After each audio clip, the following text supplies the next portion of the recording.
দূতাবাসে হামলা হয়েছে আগরতলায়, একটি দেশের দূতাবাসে হামলা মানেই হচ্ছে সরাসরি সেই দেশের উপর হামলা। যে বাংলাদেশে শত শত হিন্দুকে হত্যা করা হচ্ছে, বাংলাদেশে হাজার হাজার হিন্দুর বাড়ি ঘর ভাঙচুর করা হচ্ছে, এই যে প্রচার পূর্ণ করা হলো, এই প্রচারের ভারতীয় গণমাধ্যম, ভারতের সামাজিক যোগাযোগ মাধ্যম, এমনকি ভারতের রাজনীতিবিদরা এই তথ্যগুলো সত্য মিথ্যা যাচাই করার ক্ষেত্রে যে ন্যূনতম এথিক্যাল ব্যাপার থাকে, সেটার প্রমাণ তো আমরা তাদের কাছ থেকে দেখলাম না। এটা আমাকে খুবই ব্যথিত করলো।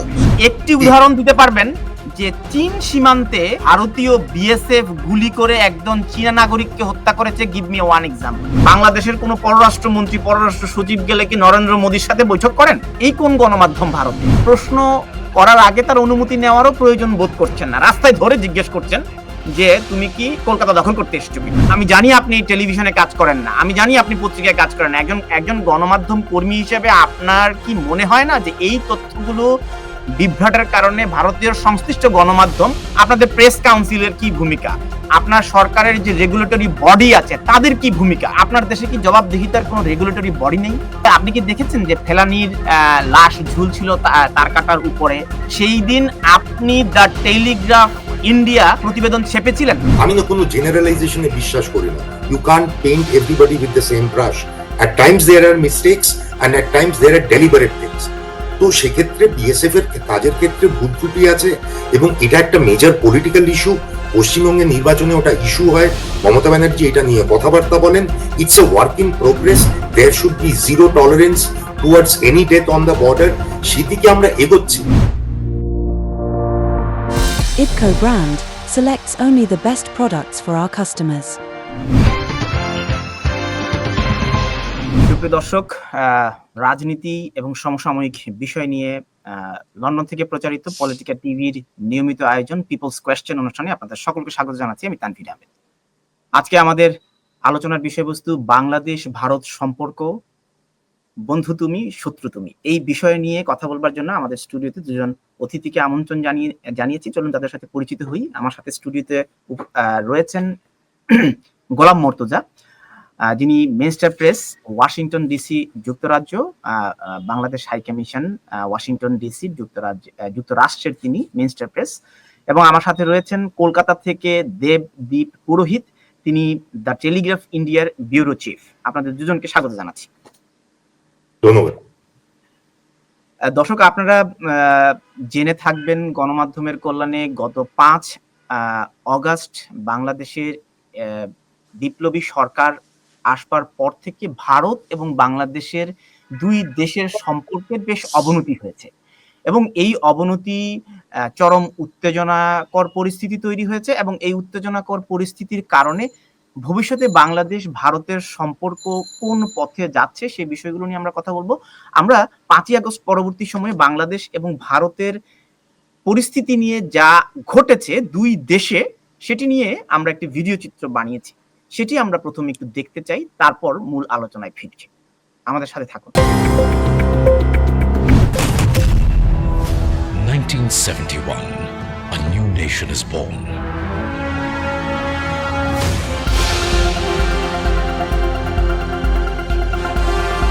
আমরা ভারতের সাথে আর কোন নীল ডাউন ডিপ্লোমেসিতে যেতে চাই না। যখন ভারতের সাথে বাংলাদেশের সম্পর্ক হবে সমতার।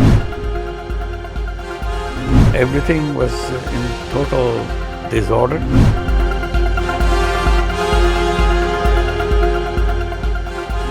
But as a neighbor, you always some problems. Water problem of intrusion, people moving from one country to another country. Young citizens of Bangladesh were killed in the border recently. I don't think that was the intention of the government of India.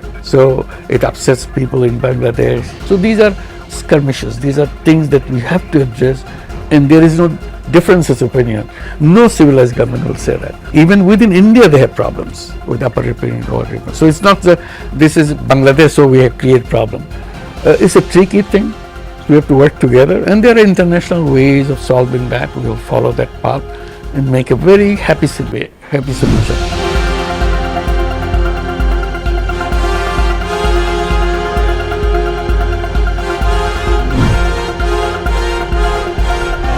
এই ভারতের বেতনভুক্ত কর্মচারী শেখ হাসিনা ভারতের প্রেসক্রিপশনে এই গুম খুন হত্যাকাণ্ডগুলোকে চালিয়েছে। আমরা ভারতকে বলতে চাই, ভারত যেন সেফ হাউস অফ টেররিস্ট না হয়ে ওঠে। ভারতকে একটা কথা স্পষ্ট করে বলে দিতে চাই, ভারতের সাথে বাংলাদেশের সম্পর্ক তখনই হবে যখন ভারতের সাথে বাংলাদেশের সম্পর্ক হবে সম্মানে। ভারতের সাথে আওয়ামী লীগের যে সম্পর্ক করেছিল, সেই সম্পর্ক যদি আগামীতে তারা স্বপ্ন দেখে, সেই সম্পর্ক এই বাংলাদেশে আর কোনোদিন সফল হবে না।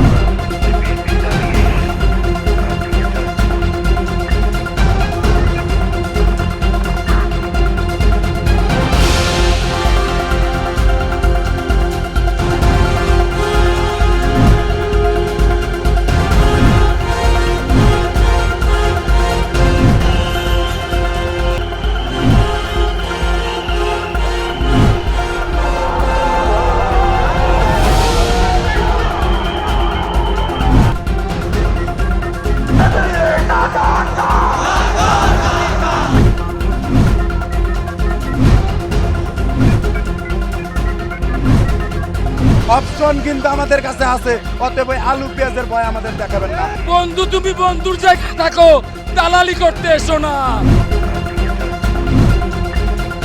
এবারও যদি নামতে হয় তাহলে এটা ভাইবেন না যে আমরা আবারও ভয় পাবো। ভারতের কোনরূপ আগ্রাসন, কোনরূপ দাদাগিরি মেনে নিব না। এই অঞ্চলটির নাম হচ্ছে ফেনী। মারাত্মকভাবে হিন্দুদের কচুকাটা করা হয়, সেখানে হিংসা থামাতে গান্ধীজিকে পর্যন্ত যেতে হয়। এটিকে বলা হয় বাংলাদেশের চিকেন স্নেক। বাংলাদেশের এই চিকেন স্নেক অবরুদ্ধ করতে ভারতের সময় লাগবে 5 মিনিট।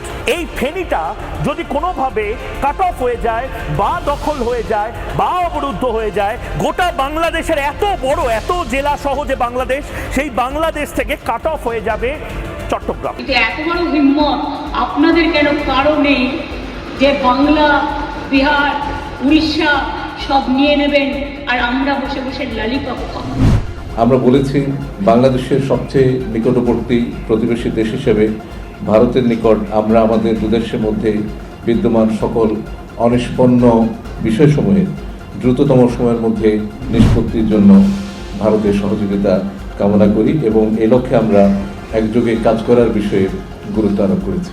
যে সকল বাংলাদেশি নাগরিক ভারতের আদালতে দেয়া সাজা বাংলাদেশে অথবা ভারতে ভোগ করছে, তাদের সাজা মওকুফের বিষয়ে ভারতের যথাযথ বিবেচনার জন্য অনুরোধ জানানো হয়েছে। এছাড়া ভারতে আটক বাংলাদেশের জেলেদের মুক্তির বিষয়ে আলোচনা হয়েছে। Today's discussions have given both of us the opportunity to take stock of our relations, India's desire to work closely with the interim government of Bangladesh authorities. We also discussed some regrettable incidents of attacks on cultural, religious and diplomatic properties. We expect overall a constructive approach on all these issues by the Bangladesh authorities, and we look forward to moving the relationship forward in a positive, forward-looking and constructive direction. আলোচনায় ফিরছি। দেবদীপ পুরোহিত, আপনাকে দিয়ে শুরু করতে চাই যে হঠাৎ করে ভারতীয় পররাষ্ট্র সচিবের এই বাংলাদেশ সফর এবং বক্তব্যটিও আপনি শুনেছেন, এই বক্তব্যটি দিয়ে আপনি কতটুকু মূল্যায়ন করতে পারবেন এই সম্পর্কটি কোন দিকে যাচ্ছে? দেবদীপ পুরোহিত, ব্যুরো চিফ, প্রথমেই আমি আপনার প্রশ্নের উত্তর দেওয়ার চেষ্টা করব। তার আগে আমি দুটো জিনিস আমি খুব ক্লিয়ার করে দিতে চাই। সেটা হচ্ছে যে আমি একজন ভারতীয় সাংবাদিক এবং আমার সঙ্গে ভারত সরকারের কোনো যোগাযোগ নেই, ঠিক আছে? আমি সরকারের নীতির কখনো আলোচনা করি, সমালোচনা করি, লিখি সরকারি নীতি নিয়ে। So I do not belong to the government, so I do not represent the government, this is one. And number two, যে বাংলাদেশে রিসেন্টলি ভারতীয় মিডিয়া নিয়ে একটা খুব বড় কথা বলা হচ্ছে, বাট আপনি বুঝবেন যে আমাদের দেশ বৈচিত্র্যের দেশ, ডিফারেন্সেসের দেশ, এবং আমাদের দেশ ভারতীয় মিডিয়া হচ্ছে প্রচন্ড হেটেরোজেনাস। আপনি বলতে পারেন না যে এক্স এটা করলো বলে ওয়াই ওটা করেছে। তাই আমি ভারতীয় মিডিয়ায় নিয়ে বাংলাদেশে অনেক প্রশ্ন আছে, এবং আমি গোলাম ভাইয়েরও কিছু ইন্টারভিউজ দেখেছি, ওনারও প্রচুর প্রশ্ন আছে, প্রভূত প্রশ্ন আছে ভারতীয় মিডিয়া নিয়ে। I am not a spokes person for Indian media as such, because Indian মিডিয়ার কোনো স্পোক্স পার্সন হয় না। আপনার মূল্যায়ন বলছি, কারণ ভারতীয় গণমাধ্যম নিয়ে অবশ্যই Tanvir, I think you will have to let me finish, right? So এবং আলোচনাটা আমি শুরুতে এটাও আপনার বলতে চাই যে আলোচনাটা না, মানে এখন তো একটা বিটারনেসের আবহাওয়া, আপনি শুরুতেই বললেন। এই বিটারনেসের আবহাওয়ায় বিটারনেসটা বাড়ানোর চেষ্টা না করে আমরা লজিক্যালি সেন্সিবল ওয়েতে, মানে গোলাম ভাই এখন সরকারকে রিপ্রেজেন্ট করেন, কিন্তু উনিও তো 30-35 বছর সাংবাদিক ছিলেন। সো আমরা সাংবাদিকরা পিস চাই। So let us move towards a very constructive argument. সেটা যদি ওই রুলস অফ দ্য গেমে আমরা যদি এগোই, তাহলে আমাদের আলোচনাটা ফলপ্রসূ হতে পারে। আপনার ভিউ বাণিজ্য জন্য সেটা কতটা লাভদায়ক হবে আমি জানি না, but let us be very constructive in our approach. এবং আমি চিরকাল সাংবাদিকতা, আমার ভিউ বাণিজ্য আমাকে আক্রমণ করার কোনো সুযোগ নেই। আমরা আলোচনা করছি যে কোশ্চেনগুলো সাধারণ মানুষের মনের আসছে, যেই প্রশ্নগুলো আসছে সেই প্রশ্নগুলো নিয়েই আমরা এক্স্যাক্টলি। হ্যাঁ, তো আমি শুরুতেই রুলস অফ দ্য গেমটা ক্লিয়ার হয়ে গেলে না অনেক ক্ল্যারিটি থাকে। তো এইবার আপনার প্রশ্নটা ইজ ভেরি সিম্পল, যে 5ই আগস্টের পরে সম্পর্কটা যে একটা নাদিরে পৌঁছেছিল, সেরকম প্রেক্ষিতে ভারতবর্ষের পররাষ্ট্র সচিব আপনাদের দেশে পৌঁছান এবং আপনাদের দেশে চিফ অ্যাডভাইজার, আপনাদের ফরেন অ্যাফেয়ার্স অ্যাডভাইজার অ্যান্ড আপনাদের ফরেন সেক্রেটারির সঙ্গে কথা বলেন। এবং নয়েজেস, এবং বাংলাদেশে ওনার পৌঁছানোর পরে উনি যে কথাবার্তাগুলো বলেছেন, যে উনি এমফাসাইজ করেছেন যে উনি বাংলাদেশের যে ইন্টারিম গভর্নমেন্ট যেটা আছে তার সঙ্গে ভারতবর্ষ কাজ করতে আগ্রহী। এবং তারই সঙ্গে প্রত্যেকটা দেশে, দেখুন, যে কোনো রিলেশনশিপেরই অনেক ডাইমেনশনস থাকে, তো সেই ক্ষেত্রে ইন্ডিয়ার কিছু কনসার্নস এর কথাও উনি বলেছেন। আর দেখুন, রিলেশনশিপের যে ব্যাপারটা, এটা না ওয়ার্ক ইন প্রোগ্রেস। একদিন উনি গেলেন, একদিনের ঝটিকা সফরে উনি 3 জনের সঙ্গে দেখা করলেন, এবং তারপরে সম্পর্কর একটা টানাপোড়েন ছিল, একটা শৈথল্য এসছিল, সেইখান থেকে একদিনে পুরো ওয়ার্মথ হয়ে যাবে, এটা যে হবে, এটা যদি ভাবা হয় তাহলে সেই ভাবাটা আমার মনে হয় খুব একটা লজিক্যাল নয়। সো ব্যাপারটা হচ্ছে যে একটা শৈথল্যর মধ্যেও দুই দেশ কাছাকাছি এসছে, কথা বলছে। এবং আপনি শুরুতে যে ভিডিওটা দেখালেন, আপনার চিফ অ্যাডভাইজার, উনি আমাদের এই উপমহাদেশের একজন গর্ব, এবং উনি একজন নোবেল প্রাইজ বিজয়ী, এবং উনি যেভাবে বলছিলেন যে বর্ডার কিলিং এর ক্ষেত্রে বলছিলেন যে ডেলিভারেট কিছু নয়, ভারতেও এতগুলো রাজ্য, তাদের মধ্যেও নিজস্ব প্রবলেম হয়, তুমি ব্যাপারটা খুব লজিক্যালি হ্যান্ডেল করার চেষ্টা করছিলেন। আমার যেটা মনে হয় যে দুই দেশের মধ্যে কথোপকথন হচ্ছিল না, উচ্চ পর্যায়ের বৈঠক হয়েছে এবং সেখান থেকে কিছু সদর্থক বার্তা গেছে। Now let us wait and see how things go. এইখানে বসে আমি, আপনি বা গোলাম ভাই, আমরা কেউই কোনো ফিউচার ফোরকাস্ট করতে পারবো না অ্যাবাউট কোন দিকে যাবে, but the Trends look very positive. প্রশ্ন নিতে চান না শুধু বলতে চান? মাঝে মাঝে আমাকে একটু প্রশ্ন করার সুযোগ দেন, নাহলে তো আমার এখানে। অবশ্যই অবশ্যই অবশ্যই করবেন। আমার প্রশ্নটি হচ্ছে, আপনি কি দেখেছেন যে ফেলানির লাশ ঝুলছিল তার কাটার উপরে? আপনি কি ভিডিওটি দেখেছেন যে বাংলাদেশের দূতাবাসে হামলা হয়েছে আগরতলায়? একটি দেশের দূতাবাসে হামলা মানেই হচ্ছে সরাসরি সেই দেশের উপর হামলা। তো আপনি একজন গণমাধ্যম কর্মী, আপনার ফেলানির লাশ দেখে একজন ভারতীয় নাগরিক হিসেবে আপনার কেমন লেগেছে? মানে এটা তানভীর, এটা একটা প্রশ্ন হতে পারে। ভারতীয় সাংবাদিক, পাকিস্তানের সাংবাদিক, যে কোনো জায়গার যে কোনো মানুষ ওই লাশ দেখে তার খারাপ লাগবে? এই প্রশ্নটা গণমাধ্যম এটি সমালোচনা করেছিল কিনা, আমার প্রশ্ন সেটি। এখন 5ই আগস্টের পর যেভাবে ভারত হামলে পড়েছে, বাংলাদেশে সংখ্যালঘুদের উপর আক্রমণ হচ্ছে, সেই দিন আপনি দ্য টেলিগ্রাফ ইন্ডিয়া প্রতিবেদন ছেপেছিলেন, প্রতিবাদ করেছিলেন? দেখুন, ব্যাপারটা হচ্ছে যে প্রত্যেকটা কাগজের যে একটা নিউজ কাভারেজের একটা পার্টিকুলার একটা ব্যাকরণ আছে, রাইট? এবং আপনি আমাদের টেলিগ্রাফ ওই দিন ফেলানি মার্ডারের যে হত্যার যে ঘটনা বলুন, সেটার সেদিনকের কি কাভারেজ ছিল, এবং আজকে হিন্দুদের ওপর সো কল যে অত্যাচার, এই দুটোর কম্প্যারিজন আপনি কখনোই করতে পারেন না, because you can not compare apples with oranges. আপনি 3 দশকের সাংবাদিক, তো আপনি উত্তেজনা ক্রিয়েট করার জন্য এই ধরনের আপনি প্রশ্ন করতেই পারেন। বাট আমি সেই কারণেই বলছিলাম, আপনি যদি লজিকটা মাথায় রাখেন, ফেলানি মার্ডার, এবং মানে ফেলানি মার্ডার তো অনেক পুরনো ঘটনা, আপনি তারপরে যে বিভিন্ন সময় বিএসএফ এর গুলিতে এবং শুধু আপনার বাংলাদেশের মানুষেরই মারা যাননি, ইন্ডিয়ার মানুষও কিন্তু ভুল করে মারা গেছে। আমাদের কাগজে আমরা বিভিন্ন সময় সেই জিনিসটা লিখেছি যে কিভাবে যে বিএসএফ এর যে একটি উদাহরণ দিতে পারবেন যে চীন সীমান্তে ভারতীয় বিএসএফ গুলি করে একজন চীনা নাগরিককে হত্যা করেছে? Give me one example. কিন্তু again you are comparing apples with oranges. মানে চীন সীমান্ত এবং চীন সীমান্ত থেকে একজন চৈনিকের সীমান্ত টপকে ভারত প্রবেশ করার যে প্রবণতা এবং বাংলাদেশ সীমান্ত এবং সেখান থেকে বাংলাদেশে প্রবেশ করার যে প্রবণতা, সেই দুটোকে আপনি যদি এক করেন তাহলে মানে আমার কিছু বলার নেই। আমি আপনাকে বারবার বলছি Tanvir, be logical when you ask questions, তাহলেই আপনি লজিক্যাল উত্তর পাবেন।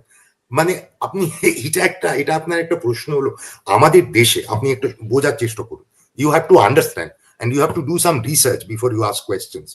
আমাদের দেশে বিএসএফ এর যে জুরিসডিকশন বর্ডারের আগে 15 কিলোমিটারের মধ্যে ছিল, মাঝখানে একখানা নিয়ম করে সেটা বর্ডারের ভেতরে 50 কিলোমিটার পর্যন্ত নিয়ে আসার চেষ্টা করা হয়। এবং সেই যে সিদ্ধান্তটা সেটা কি মারাত্মকভাবে পলিটিক্যালি কন্টেস্টেড হয়েছে এবং তা নিয়ে ভারতবর্ষের বিভিন্ন মিডিয়ায় কত লেখা হয়েছে। এবং বিএসএফ এর দেখুন, বিএসএফ ওরা বর্ডারটা গার্ড করেন, so obviously it's a mixed bag. সব বিএসএফ খারাপ আমি না কোনো জেনারেলাইজেশনে বিশ্বাস করি না। You can't paint everybody with the same brush. At times there are mistakes and at times there are deliberate things. তো সেক্ষেত্রে বিএসএফ এর কাজের ক্ষেত্রে ভুল ত্রুটি আছে এবং এটা একটা মেজর পলিটিক্যাল ইস্যু। পশ্চিমবঙ্গের নির্বাচনে ওটা ইস্যু হয়, মমতা ব্যানার্জি এটা নিয়ে কথাবার্তা বলেন। It's a work in progress. দুই দেশের গোলাম ভাই বলতে পারবেন যে ফ্ল্যাগ মিটিং হয়, সেখানে বিজিবি বিএসএফ এর মধ্যে কথাবার্তা হয়। There should be zero tolerance towards any death on the border. সেদিকে আমরা এগোচ্ছি। আপনি ফেলানি মার্ডার, কবির সুমনের গান, কলকাতায় তা নিয়ে প্রতিবাদ, এই কথাগুলো মাঝে মাঝে বলুন। ভারতবর্ষকে এত খারাপ প্রমাণ করার এই যে লেটেস্ট বাংলাদেশের যে টেন্ডেন্সি, সেটা আমায় বড় ব্যথিত করে। আমরা তো বাংলাদেশকে ভালোবাসি, হৃদয়ে ধারণ করি। আপনারা কেন আমাদের I want to go and hug you, আপনি আমাকে দূরে ঠেলে সরিয়ে দেবেন, সেটা কি ঠিক? কেন আপনার হঠাৎ করে কেন আপনার মনে হচ্ছে যে হঠাৎ করে আপনার প্রশ্ন মানে এই মুহূর্তে যদি বলেন ইউর কোয়েশ্চেনস প্রুভ আপনি বাংলা আপনি Tanvir, you know, this is 45 minutes. Tanvir, you have created a record of sorts. Bangladesh India বর্ডারের সঙ্গে আপনি ইন্ডিয়া চায়না বর্ডার, এবং ওখানে কি ঠান্ডা বস, and you are comparing them. I don't know why you are doing this, but okay, it's funny. আপনার প্রোগ্রামের entertainment quotient বাড়ছে, কিন্তু প্রশ্নটার মধ্যে কোনো যুক্তি ছিল না। সেটা আমায় আপনি উদাহরণটা দিতে পারেননি। বাংলাদেশ উদাহরণ দেওয়ার কোনো জায়গা নেই। বাংলাদেশ সীমান্ত ছাড়া ভারতের তো অন্যান্য দেশের সাথে বর্ডার শেয়ার করতে হচ্ছে, তাই না? অন্য কোনো বর্ডারে তো আমরা এইভাবে নির্বিচারে হত্যার উদাহরণ, আমি চীন সীমান্ত বলেছি এই কারণে, বাংলাদেশ একটু দুর্বল, চীন একটু সবল, আপনার চেয়ে একটু শক্তিশালী, সে কারণে এই উদাহরণটা এনেছি। আমি আপনার কাছে IPCO brand selects only the best products for our customers.